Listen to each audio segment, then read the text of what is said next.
Hey everyone, welcome back to the channel. In this quick tutorial, you're going to learn how to send money to someone using just their phone number with the Bright app.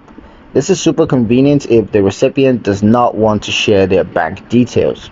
So let's jump in. Start by opening the Bright app and logging into your account using your credentials. Once you're in, from the home screen, you're going to tap on Send Money and now choose the option Send to Phone Number.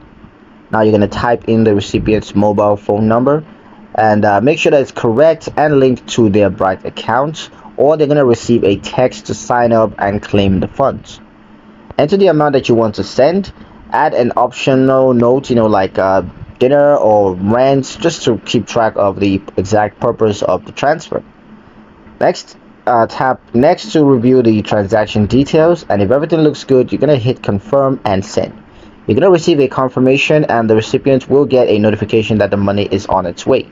To double check the transaction, just go to your transaction history and yeah, that's it. Send the money to a phone number with Bright is that fast and easy.